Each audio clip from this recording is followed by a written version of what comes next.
Good morning and welcome to another episode of podcast. I'm one of your hosts, Seth. I say it's time we focus on what really matters. I don't like to complain about this all the game. time. And though we may pledge fanboy allegiances to different flags, deep down inside we all serve one master, I'm just really one king, and his name is gaming. Forever may he reign. It's got all the other garage stuff that you need. Yeah. So I get it. But yeah, it's still cold here in wintry Michigan. Oh yeah. Yeah, we are also ready. My wife has started putting out spring decorations, and of course, my reaction was, "Well, it's like 6 weeks till spring." But she wants to be in that mindset at this point. Yep. There's a couple things that signal the arrival of spring or the impending arrival of spring for me, and one of those is baseball. Spring training is starting or has started around now.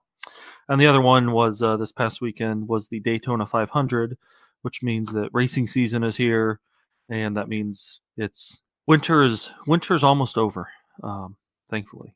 Yeah, so, can't wait. Yeah. So moving on to some of what we have been playing. We have a lot of news to talk about this week. But let's talk about what we've been playing. Maybe start with the non-Apex Legends portion of what we've been playing. What have you been doing over the past week or so? So I slowed down. I haven't played Call of Duty in the last week at all.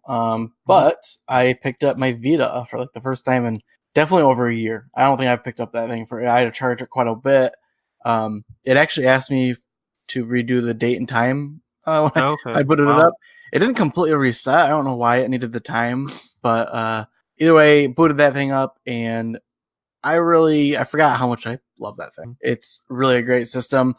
I've been playing it like in bed before or on the couch, and it's a little bit easier to hold than the Switch, in my opinion. It doesn't have all the buttons, so it's a little bit smaller. But so I've been playing Final Fantasy IX. Mostly because that's why I got the Vita out, was play Final Fantasy IX, because that recently just got announced for Switch. Yep. And from what I've heard, the Switch port is actually a pretty bad port. It's the same port they used to bring it to mobile, which it adds in all this like bad UI and stuff. So all of the Final Fantasy games on the Vita are PS1 classics. Okay. So they're the PS1 games. So they don't always look the greatest, but they play exactly how you remember them. So I've been playing that. You ever heard of Luftrausers? Heard of it. Okay. Played it. Really good. Is that like a old school plane? Yes. Yeah. You play a plane. And you basically just fly around shooting ships, and it's a constant, feedback or constant. I don't know how to describe it, but as soon as you die, you immediately launch right back up again if you want to. There's some customization with the plane. You can choose what kind of weapon you have and stuff like that. So it's a high score game. And so I've been playing that as well because it's still addicting. And then after last week's talk, I thought I would re-download the Metal Gear Solid HD collection on my Vita.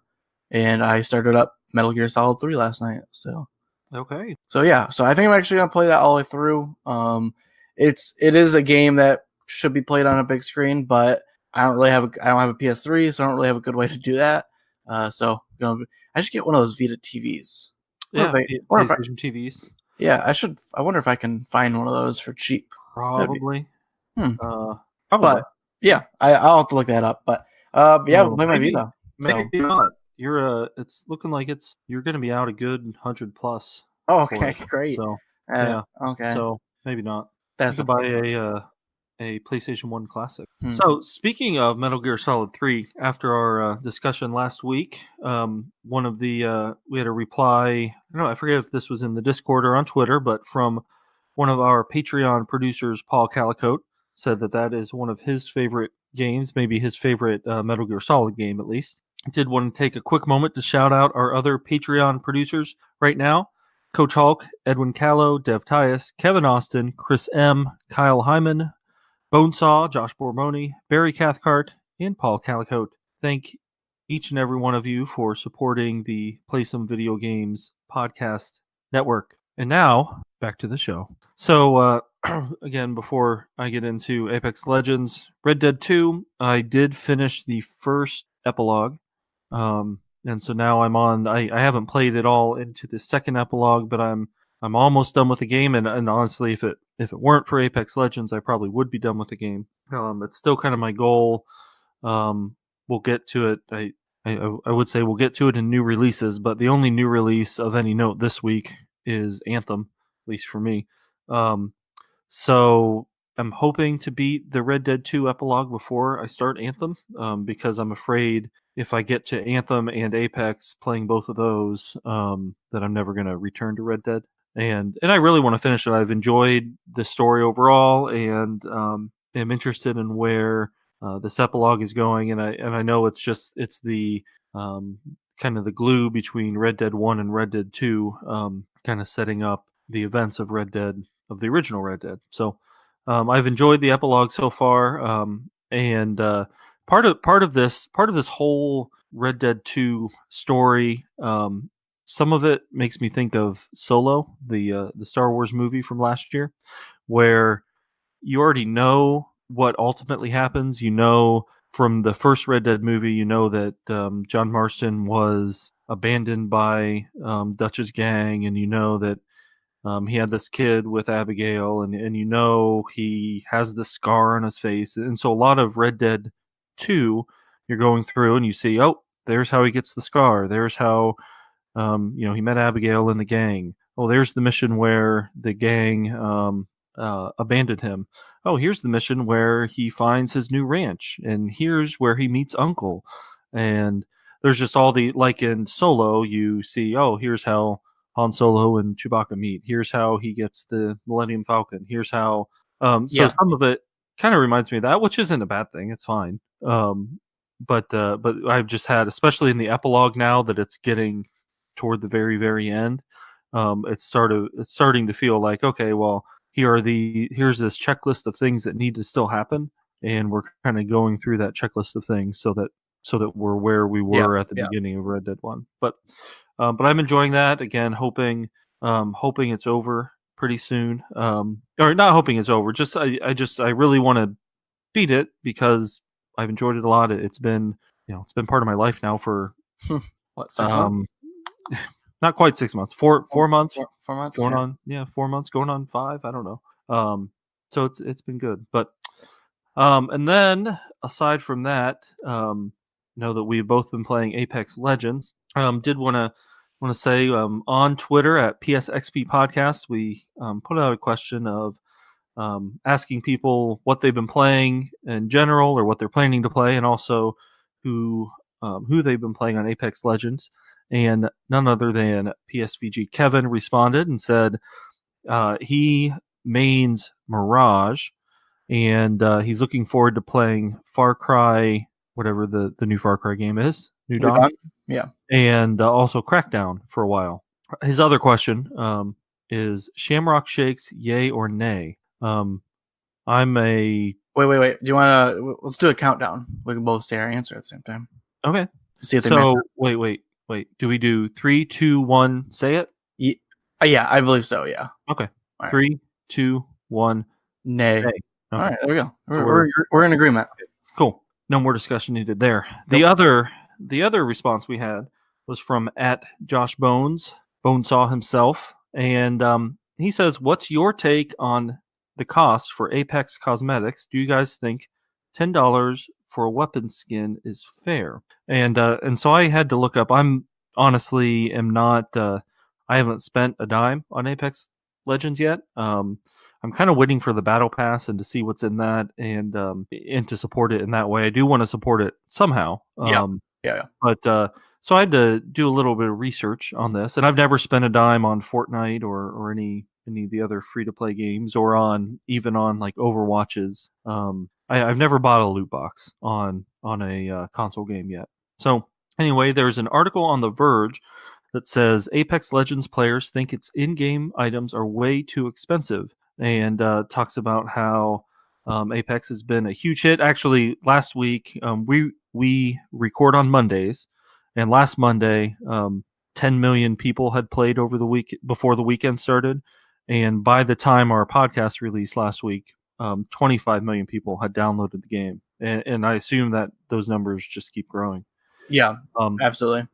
But this article says, it is obviously super popular, but some players are worried about the cost of the in-game items.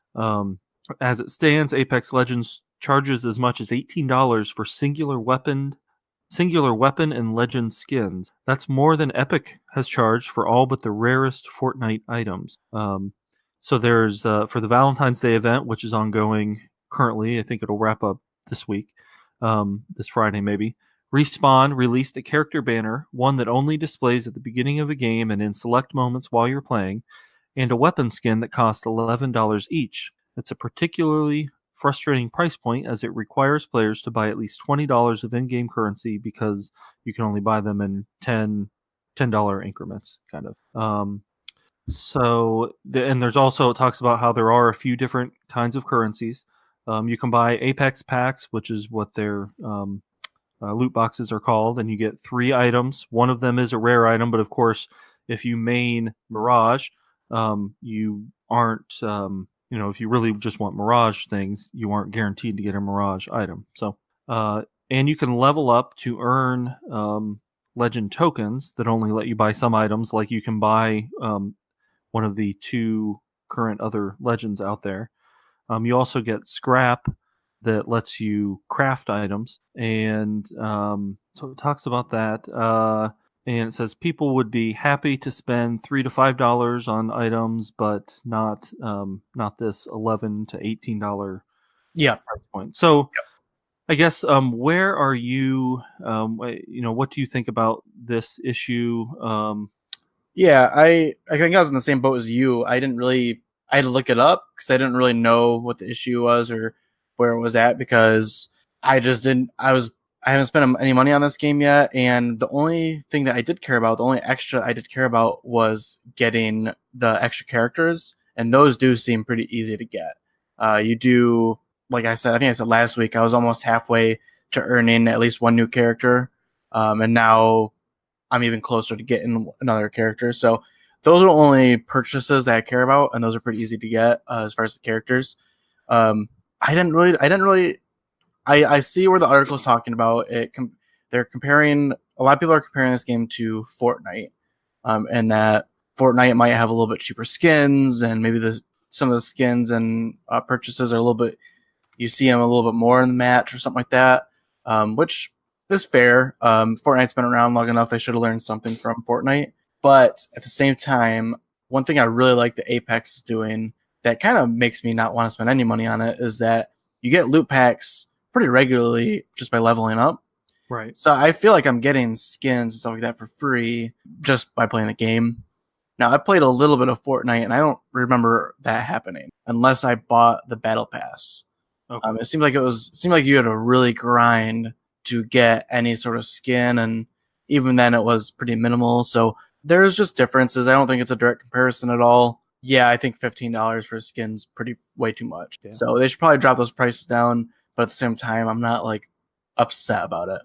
Right. Yeah, and the closest thing I can equate it to is Destiny. And when I play Destiny, the only thing that I care about, I honestly don't care what my person looks like. I just care that I have the highest tier loot in Destiny. So in this, when I unlock a new skin, whether it's for a weapon or for a character or whatever, I usually have been equipping it because I have it. But I'm not going to spend $18 to make my gun purple or whatever. Yeah. Now, and maybe that's part of the point too. Maybe if they were the equivalent of $3, and I saw something like my favorite color is orange, and I saw something where I could buy, in one of the screenshots here, the Mastiff shotgun has some orange on it. Maybe I would spend $3 to do that. Probably not. Yeah. I think the article brings that up, that people would be more willing to spend it if it's $3 to $5. I think that's an assumption. Yeah. I think at the end of the day, it's still a cosmetic only. So if you're not going to pay for it, you're not going to pay for it. Right. I think the battle pass is where they're really going to make their money, though, because Right. that's the only thing I'm interested in.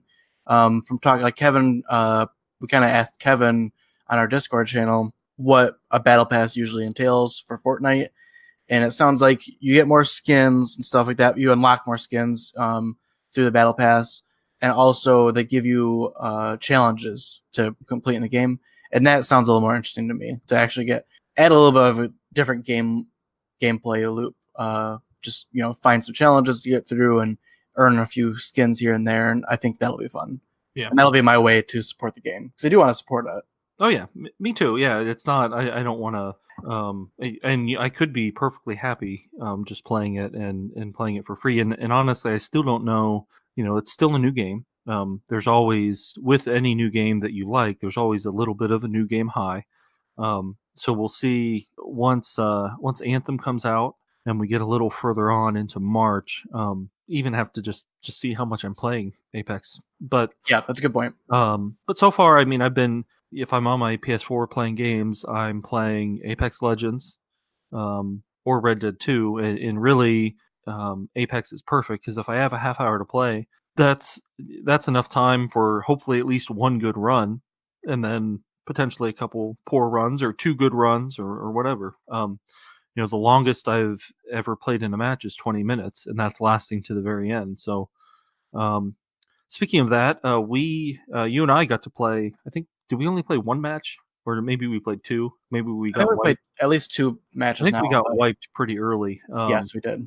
One morning, and then we played a second match, and we got to like top 5 maybe. I don't remember exactly. But, yeah. No, I don't think. I think I don't know. We definitely did not win. No, we did not. No. So I still anyway, have not won a match yet. Okay. So you're still better at battle royale games than me. So would not go that far. So where are you? Obviously you're still playing it. You're still enjoying it a lot. Where are you with Apex right now? Who's your? Have you settled on a main character? Are you still bouncing around? No, I'm still doing a lot of bouncing around. For a long time I was only picking Bangalore every single match just because it made it. The smoke makes it really easy to run away from gunfights if you have to, and I liked her ultimate and stuff. So, but in the last week, I actually haven't played a ton in the last week. I just haven't had a lot of time for games. But every single match I've been playing someone different, and usually that means I haven't had a lot of luck in the last couple matches. So, but trying Lifeline, using the zip line, stuff like that, or not Lifeline. The robot has the zip line. Yeah, I can't think of his name right now. Pathfinder. Yep. Lifeline's actually the only one I don't think I really like. Which it's definitely like a team player.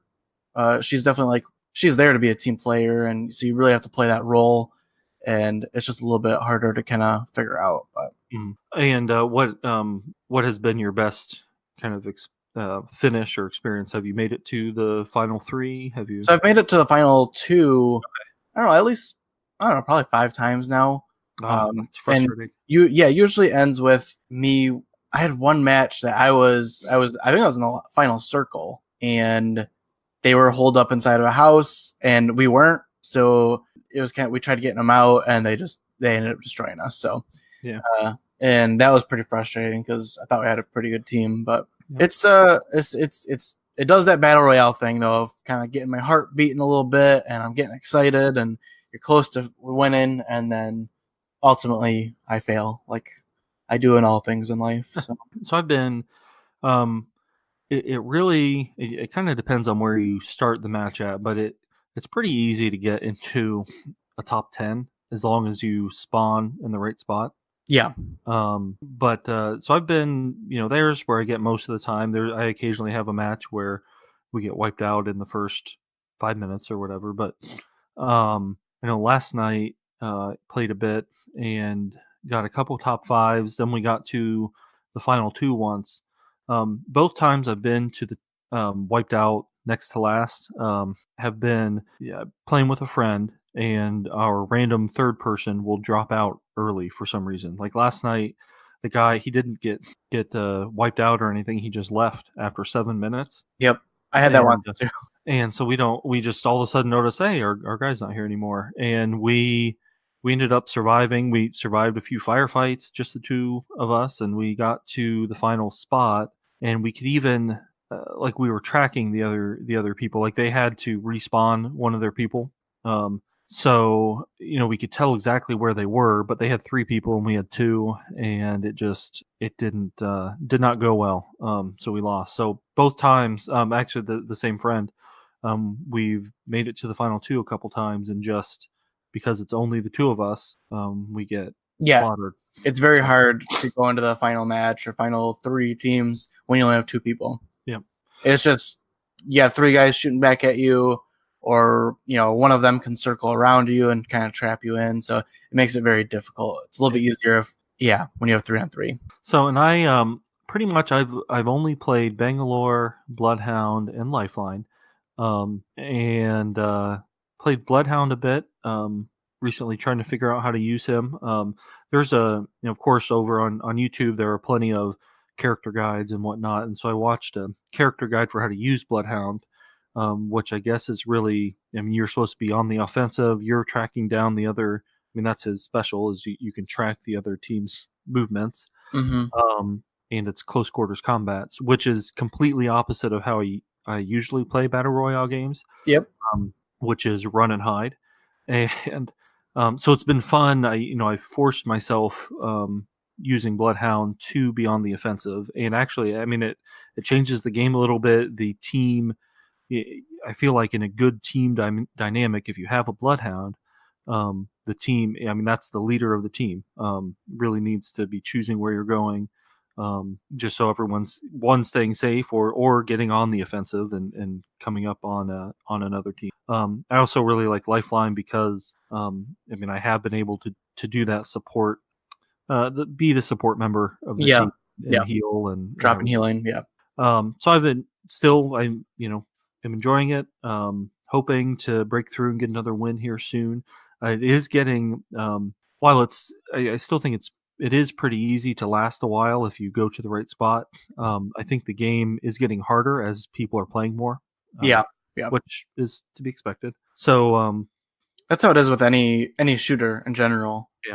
Especially when it's player versus player. So because any Call of Duty, even like Destiny, PvP, like when the game first comes out, usually it can be a little bit more fun because you can get a few more kills, stuff like that. If you're not like obsessed with the game or not a professional player, and then all of a sudden people just get really good at these games and just wreck everyone else. So that'll be another factor as this moves on. If I keep playing it on my own most of the time, which is what I do, and it's a great game for doing that. But if you're up against a well communicating squad, you just don't really have a shot. So there are a lot of factors that we'll see if I stick with Apex in the long run, but I'm enjoying it right now. And I haven't really played any. I guess I haven't really played any other games that have come out this year yet, but it's definitely my game of the year so far. It's great. So yeah, I would agree with that. Right now, it's the game I've spent the most time with that's released this year. Yep. So speaking of releases, talked about it briefly earlier, but we have some new releases this week, and there are a lot of games coming out this week, but really the only game that I'm remotely interested in is Anthem. And it gets its full release this week. Of course, if you're on Xbox and you have EA Access, or on PC with Origin Access or Origin Premier, you've already been playing it, or could be playing it. And I know a lot of our PSVG counterparts have been playing it and having fun. Where are you picking this one up? No, I'm passing on Anthem. Yeah, I feel like if you're you're a big Destiny fan, you play through both Destinies, and you I know you play with a buddy once a week, and I think that's what you need for this kind of game. You need like that Destiny group or Destiny friend to kind of jump into this with. Yeah. And I don't play that shared world shooter, so I think it looks awesome though. Like I'm really can't wait to hear your impressions, I guess next week on how it's going. I am a little bit wary of I'm not sure I'm going to be into it. I did it looks like Mass Effect. The combat looks a little bit like Mass Effect Andromeda, which Andromeda, the one thing that I enjoyed about Andromeda was the combat, has good combat. But in the gameplay I've watched of Anthem, the world just seems it's either empty or it has enemies. And I get that you're playing a shooter and you want to run out and shoot things and fly around. Mm-hmm. But having played Red Dead, which obviously isn't a shared world thing, it's not like in Red Dead the only thing you can do is run around and shoot things. Actually, if you do that, it's probably a bad idea. I don't know about these open world experiences where the only thing it's a whole lot of nothing, and then over here's a pocket of enemies. I'll go shoot them and loot, and so I don't know. It reminds me a lot of Destiny. Yeah.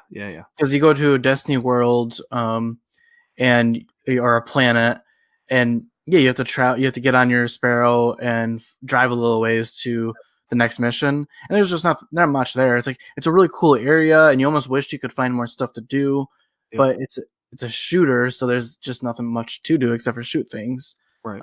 And so it's very similar in that aspect, but Anthem, the world looks so cool. It's like you want to be able to explore it and get a little bit of background, and especially, this is the team behind Mass Effect, right? Or at least the company behind Mass Effect. It's like, and I love the Mass Effect games. I never played 3, but I played 1 and 2, and it's like those had such great stories and storytelling, and it's like it seems like they're kind of throwing a little bit of that away to focus more in shooters, so.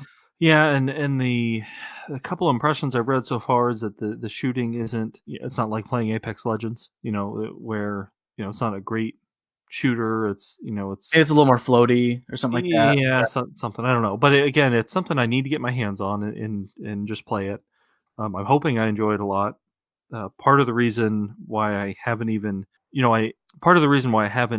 cancel my pre-order and just waiting for a price drop is that I'm getting the game basically for $30 anyway, and through the Best Buy Gamers Club, which is going out of being discontinued later this year or whatever.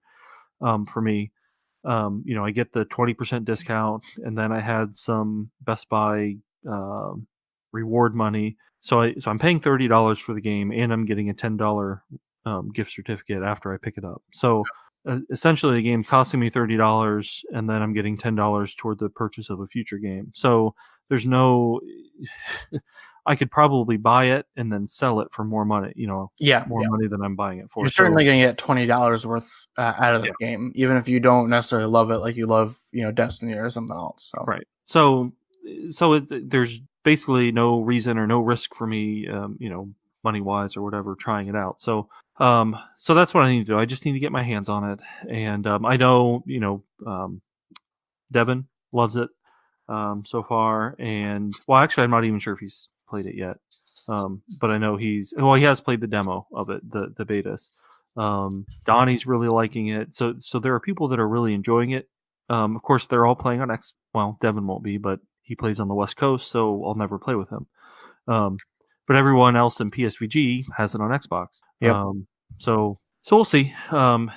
See how it goes. I would say I talked about, I think in our podcast description, I mentioned we talk about our hype levels for Anthem. Obviously, we are not super hyped. No, I wouldn't say I am. All right. So moving on from the new releases, going to cover some news of the week. Number one, around Valentine's Day last week, they released a new trailer for Days Gone, and it is titled "Sarah and Deacon's Wedding." Deacon is the main character in Days Gone, the guy that you see riding around on the motorcycle. And the trailer intersperses some flashbacks of his wedding with Sarah at this church to what's going on currently, where he's at this wedding, and it's kind of fallen into disrepair, and there's been, it's probably been blown up a little bit, and then there's a biker gang that is coming after him and chasing him down to kill him. So it flashes back and forth between those two. And I thought it was a really good trailer and made me a lot more interested in the game than I have been all along. I've kind of kind of written Days Gone off because I just don't play I haven't played a zombie game since The Last of Us. Yeah. I just don't play, and this is a completely different. I think this is much more action oriented. At least that's the impression that I've gotten. Yeah. But this little 2-minute trailer has made me far more interested in the game and in the story. Have you had a chance to watch it or? Yep, I did watch the trailer, and I still remain skeptical about this game. Oh, yeah. I feel like the trailer's really good idea to bring that out, because whatever story content they have, they should try to showcase that a little bit, because that's the one thing that really seems to be missing from this game. I have no doubts that the gameplay will be pretty good. Everything I've seen in it seems like they have got some really good tech as far as like how many zombies they're putting on screen at once and that are chasing after you. I think that seemed like that was the early pitch of like, look how crazy this is. You have hordes chasing after you.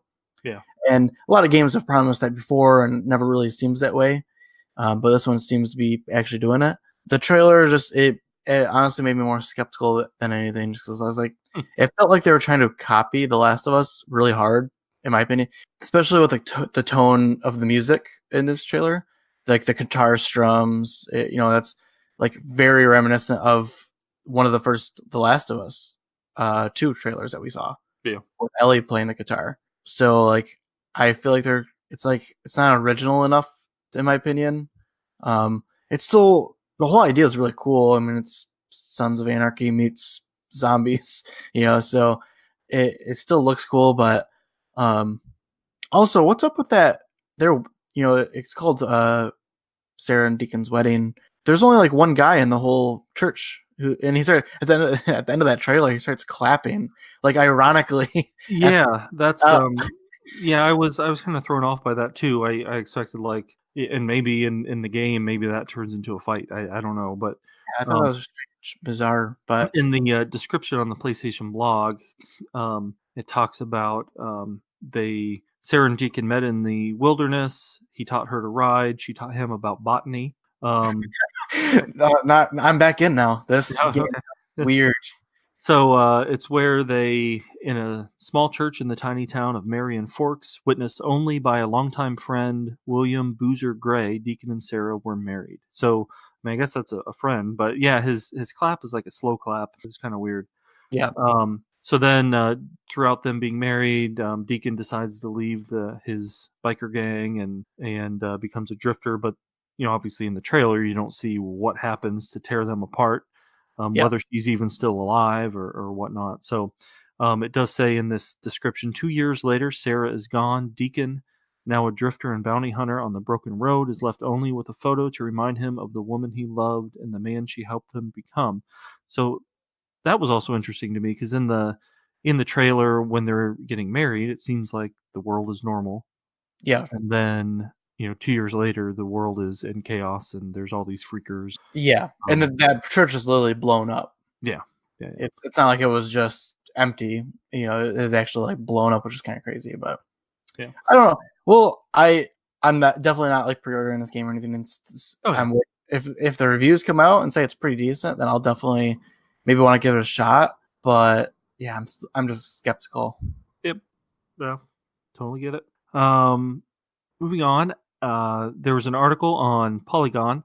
Activision 2019's Call of Duty will have a campaign. Activision revealed details about this year's installment of the Call of Duty franchise during its quarterly earnings call on last Tuesday, including that it will feature an entirely new campaign. I know that obviously you've enjoyed Black Ops 4 as it is, but does this longtime Call of Duty person, I assume this excites you. I know you like the campaigns in the past. Yeah, I was definitely bummed about them skipping the campaign this year. Yeah. So I was really glad to see it back. Also, I believe this is Infinity Ward's year, and the last game they made was the space. Infinity Warfare. Yes, yep, which was all in space, and that was the best campaign I've played in the last probably 5 years. So Call of Duty campaign, anyways. Yeah. I liked it way more than the World War II campaign. So excited to see what they bring, because I imagine it's going to be really good. Another thing, so I'm really excited about that. another thing that they noted, so during a Q&A portion of that call, the president of Activision or whatever said there'll be an entirely new campaign, a huge and expansive multiplayer world, and some fun co-op gameplay. The huge and expansive multiplayer world is like, that sounds strange to me. Mm-hmm. Like, that sounds like another Battle Royale game. Yeah. Well, so, because I think everyone's kind of curious, what are they going to do with Blackout mode now? Like, do they split that off into its own thing, make it free to play? Does that just become its own product? Which is kind of what I would suggest for it if they want it to survive as a Battle Royale. I don't think they can make a brand new Battle Royale game every single year with 3 different teams. It seems strange to me. Granted, I didn't think they'd be able to do it with zombies, and somehow all 3 studios ended up making zombies games. So I don't know. I think it's interesting. I'm very excited for this year's Call of Duty now, though, knowing who's making it, knowing that they're promising a campaign, and I'm excited. Yeah, I did notice that they also said they're expecting lower sales. Yeah, that which sounds strange, but so big news in the last week was also that Activision let off 8% of its workforce. Yeah. And a lot of people are upset about that, and whatever, companies need to do what they're going to do. I actually think it makes a lot of sense since they dropped Destiny. So. Right. Yeah. And who knows exactly where everyone came from, but they had would have had people marketing Destiny, and it just seemed to make sense to me that they dropped a huge game and ended a partnership. Some people are going to end up and it's horrible. It definitely sucks, but I think that one of the other reasons that probably happened was maybe they hadn't done their projections correctly last year, where they thought Call of Duty would go back up, increase in sales. And maybe they're adjusting themselves for next year. They're saying it's Battle Royales are definitely taking some of their market share. So I would assume that's why they're like, well, it's probably not going to sell as well as it did last year because we keep losing sales year over year. So right. Yeah. I thought that was interesting. They're expecting lower sales, but I do, being a Call of Duty outsider, and I think that I'm officially am done with Call of Duty. Just my not that it's a bad series or a bad game. I can't play it. I'm just not good. And not that I'm great at Apex Legends either, but I feel more competent doing it. I can actually do some things with it versus Call of Duty where I can do nothing. But from the outside looking in, Black Ops is a really popular series. I always hear the people I know who do play Call of Duty really like the Black Ops series. I know some who have gotten to the point where they'll only play the Black Ops games or the games by that developer, which have been Black Ops now for the past 10 years. So so that'll be interesting. Good news that they have campaign coming back. And then moving on to news items. I'll skip ahead to your item about the new PlayStation Chief. You want to talk about that? No, it's just like some small news. Sounds like they're moving around some stuff at like the executives or whatever. But Jim Ryan was recently been appointed to the Sony Interactive Entertainment's president, which is basically the PlayStation Group. He took over from, I can't remember the guy's last guy that was serving that position, but I only brought this up.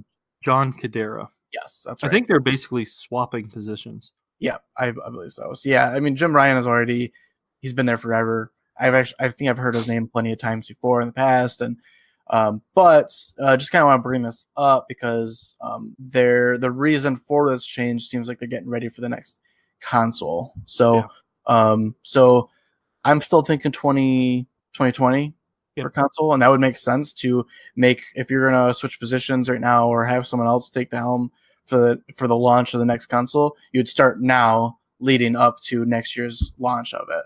So just some news, and also hidden in this article was a little bit about Sean Layden. I think did an interview recently with CNET and talked about why they're not going to E3 this year. And he says, the world has changed, but E3 hasn't necessarily changed with it. And with our decision to do fewer games, bigger games, over longer periods of time, we got to a point where June of 2019 was not a time for us to have a new thing to say. Yeah. So that made a lot of sense to me. I think people are a little bit upset that E3 maybe won't be as big as it's been. It's kind of like I don't know if you want to call it our Super Bowl of video games. And it's without E3 being there, it's going to be a little bit less so this year. So I think people are bummed about that, but I'm glad that he's basically saying we don't have anything to announce. You know what games are coming out, and we don't want to announce the next year's games yet, so we're not going to do it. So right.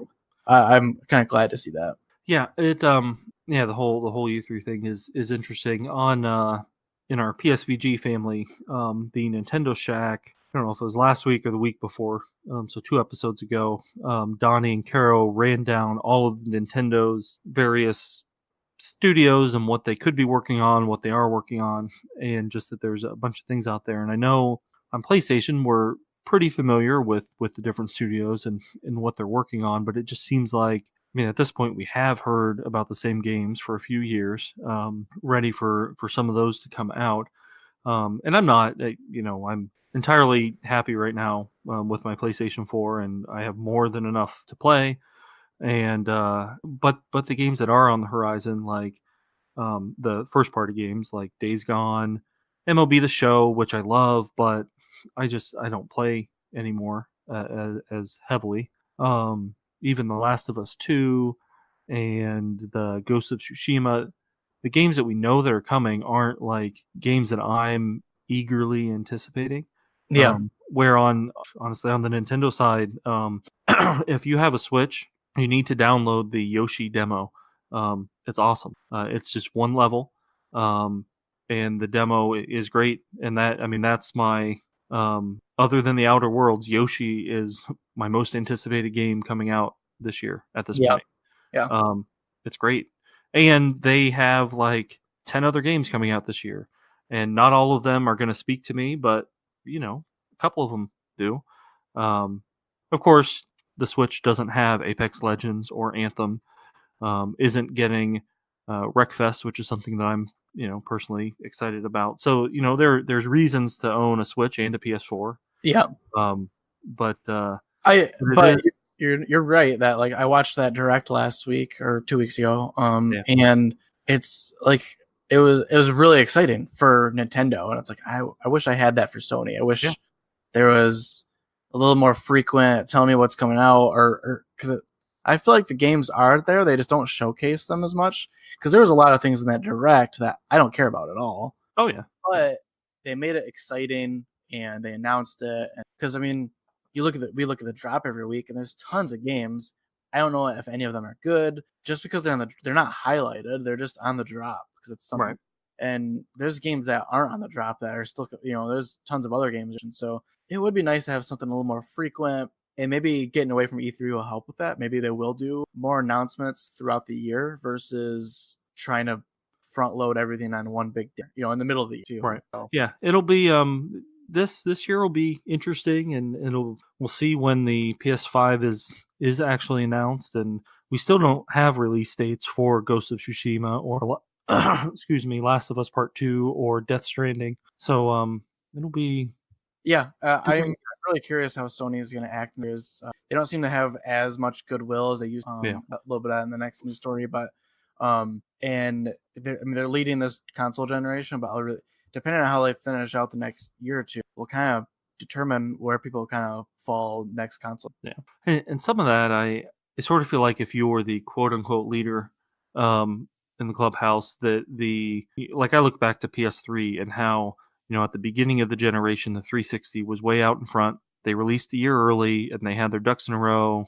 They had Halo, and then the Wii came out, which was a huge deal, and doing something different. And then the PS3 came out at its inflated price point, and it had all the issues. But then about halfway through the generation, Sony had to become more creative with their services. They started doing the PlayStation Plus. They started doing the free games with PlayStation Plus, and their tone changed. Shuhei Yoshida, came out front a little more, and they really started doing things creatively. And at this point, it feels like Xbox and Nintendo are really doing, more creative and offering more interesting services. And I don't know if it's like when you're out in front, you're in the sports analogy, you start to play not to lose rather than play to win, and it seems like that's kind of what's happening. Yeah, absolutely.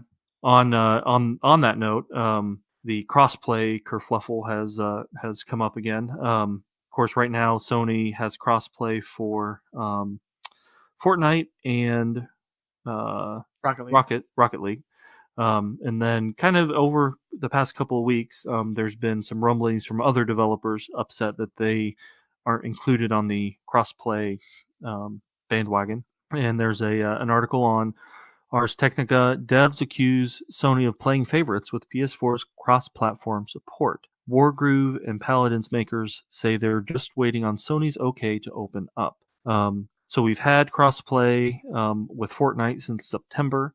Chucklefish, which developed Wargroove, says we just launched Wargroove with crossplay between PC, Switch, and Xbox. They wrote this on the Reset Era forums. We made many requests for crossplay through their Sony account manager and directly with higher ups, all the way up until release month. We were told in no uncertain terms that it was not going to happen. Those comments come days after Hi-Rez Studios CEO Stu Chisholm tweeted at Sony that the studio was ready to go when you are for crossplay on Smite, Paladins, and Realm Royale. It's time to stop playing favorites and tear down the crossplay/progression wall for everyone, he said. He said the crossplay with Xbox and Switch has led to a direct improvement in the Paladins online user experience, including reduced wait times, more balanced matchmaking, and fewer bad matches overall. And it goes on. On the developer side, and then this comes at the same time as a Game Informer article from Sean with a Sean Layden interview where he says, people keep saying, why doesn't Sony allow for more people to have it? We're open for business on this one. All it takes is for publishers and developers who wish to permission it. As ever, just work with your PlayStation account manager and they will work you through the steps that we've learned through our partnership with Epic on how this works. I don't believe right now there's any gating factor on that. So it's, and really that statement is a complete reversal of Sony's cross-platform stance over the past year, where he's saying, yes, it's wide open, anybody can do it, just ask us. But of course the developers are saying that's not what we're seeing. So it's just a weird thing. Of course, as someone who works in media or who has worked in media and who's worked on magazines and newspapers and things like that, I mean, that Game Informer interview could be from December and just now published. So the timing of that doesn't really mean anything other than it just looks like bad timing. Yeah, I would agree with that. It's but it kind of goes back to what we were talking about before. It's all bad PR for PlayStation. Yeah, and it's something that I think we talked about this all the way back when we did our Game of the Year discussion. We kind of talked about how it seems like, PlayStation's, their mindset is back in the end of PS2, beginning of PS3, a little bit cocky, really, is the way it comes off anyways. Because and the other Microsoft and Nintendo aren't just, they're coming out and making big moves and making things seem a little more fun on that end. Yeah, I just don't think do you care about crossplay? I don't. The only things that I kind of care about in that realm would be if there was a crossplay party system where you could at least set up, even if you couldn't chat crossplay, you could at least set up squads. Because like thinking about Anthem, for example, a lot of people I know have it on Xbox. It would be nice to be able to play with them and actually squad up. But right now, and I've not played a game with crossplay, so I could be wrong, but it's just kind of random. Yes, when you load into a Fortnite match, there might be some people playing on Xbox, some on Switch, some on mobile, maybe some on PC. I don't know. But you're not really communicating with them. So who cares? What's the point other than like this Paladins developer mentioned that they get into games faster because there's a bigger player base. Well, PlayStation 4 currently has a bigger player base than the other two combined. at least more consoles out there. Yeah. So that's not. So I mean, Apex Legends. When I get out of a match, and I'm on the front screen, I press triangle to say, "Hey, I'm ready to go into the next match." I'm loading into another match within 30 seconds. There's no time, that I'm spending waiting. But if I could, squad up with someone on the Xbox, It'd be nice, I suppose. It'd be nice. Also, especially with Switch, like if Apex Legends comes to Switch, I would never play it on my TV because there's no point to do that. Yeah. But I would absolutely download it and potentially play it, if I'm on the road. But I'm not going to do that if it's not my same progression. Yeah. That's what I'm even remotely interested in, is if I get to keep the progress from system to system. But again, I'm also someone who I don't see the point of having both a PlayStation and an Xbox. For me personally, I'm not saying that nobody should do that, whatever. But I don't play enough between PlayStation and Nintendo really to make it worth it. And if I added a third system in there that plays the same games as my PlayStation, basically, I just don't see the point of that. So no, it's not something that bugs me that I care about, but it's something that a lot of people care about, and it seems like it would be a good business practice for Sony to adopt large scale. Yeah. Like backwards compatibility. I fully expect the PS5 to be backwards compatible at least with the PS4, and maybe even further back than that. At least on a digital storefront. I'm not expecting to put my PS2 discs into my PS5 and be able to play those games, nor would I want to. It's not something I care. Fair enough.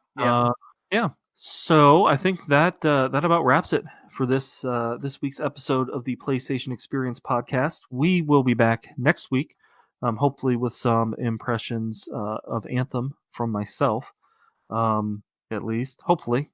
And I'm sure more impressions, more feedback on what we've been doing in Apex Legends. Hopefully each of us will have at least another win under our belts. We'll try. So, and with that, you can find us on Twitter at PSXP Podcast, on our Discord. Please visit our Patreon at psvg.com. That's wrong. I think you can visit psvg.blog and find out more, but visit Patreon at patreon.com/psvg. And we hope you have a great week. Signing off.